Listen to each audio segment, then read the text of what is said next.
গত ২৪ ফেব্রুয়ারি মঙ্গলবার স্বেচ্ছাসেবী সংগঠন ইউনাইটেড গণমুখাপন ট্রাস্টের উদ্যোগে প্রায় ১,০০০ মানুষের জন্য আয়োজন করা হয় বড় ইফতার ও দোয়া মাহফিলের। রাজনৈতিক ও সামাজিক ব্যক্তিত্ব সহ আশপাশের কয়েক গ্রামের রোজাদাররা এতে অংশ নেন।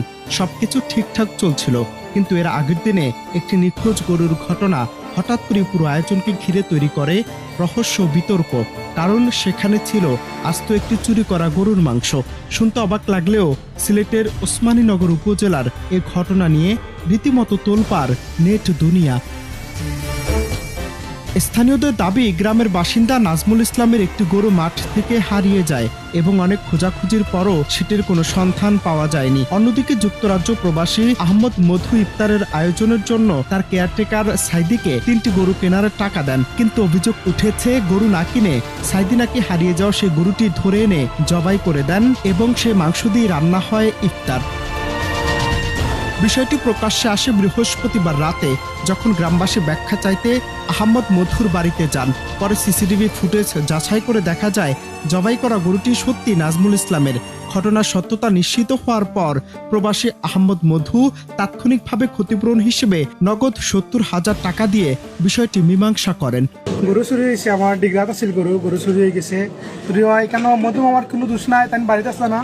তান গরু যে চুর আছিল চুরি করে আনিয়া জব করে লেছে। এখন তাইনও জানেন না, এটা এখন টান দেখেও কোনো খারাপ মাইন্ডে দেখবা না, সেই কোনো খারাপ মাইন্ডে নিবা না, এটা আমার অনুরোধ। আর তাই আমার সম্পূর্ণ মূল্য পরিশোধ করি। তার লগে আমার অনেক হাত থেকে সম্পর্ক, অনেক ভালো সম্পর্ক। কিছু হইলে মামার লগে আমি শেয়ার করি, মামালা বিষয়ে তাই আমার সুন্দর পরামর্শ দিই। তখন তান দেখেও বাদ কমেন্ট করবা না। এখন উনি যেই সময় শুনছেন, উনি তো প্রবাসী মানুষ, শুনে ওনার ভিতরে অনেক আঘাত লেগেছে, কষ্ট পেয়েছেন। গ্রামের মানুষদেরকে খবর দিয়েছেন, উনার সিসি ক্যামেরা ছিল এবং গরুর মালিককেও এইখানে খবর করে এনেছেন। সিসি ক্যামেরা যাচাই বাছাই করে দেখা গিয়েছে যে এই গরুটা তিনি যেইটা ক্রয় করেছিলেন ওইটা নয়, এই গরুটা ছিল সত্যি চুরির গরু। উনি তখন গ্রামবাসীকে বলেন যে এই বিষয়ে আপনারা যেই সিদ্ধান্ত নেবেন আমি আপনাদের সাথে একমত। আমি আসলে লজ্জিত যে আমি একটা চুরকে আমি বিশ্বাস করেছিলাম, আমার ঘরে জায়গা দিয়েছিলাম। আমি জানি না যে ও যে একটি চুর, আমি জানলেও কি আমার ঘরে জায়গা দিতাম না। তখন আমাদের গ্রামের অনেক গণ্যমান্য মুরব্বিয়ান এখানে আছেন, সবাই মিলে সিদ্ধান্ত নিয়েছেন যে এই যে গরুর মালিক যিনি, উনি গরিব হতদরিদ্র মানুষ এবং গ্রামের মানুষের সবাই অনুরোধ করেন যাতে এই গরুর যে বাজারকৃত মূল্য রয়েছে এই মূল্যটা মালিককে আহমেদ মধু সাহেব চাচার পক্ষ থেকে পরিশোধ করার জন্য।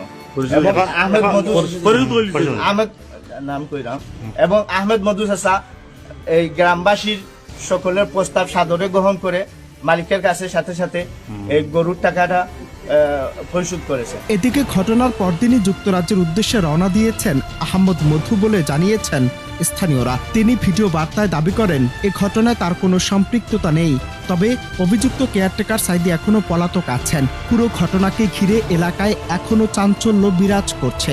আর প্রশ্ন উঠছে, এটি কি পরিকল্পিত চুরি নাকি দায়িত্বে অবহেলার ভয়াবহ ফল?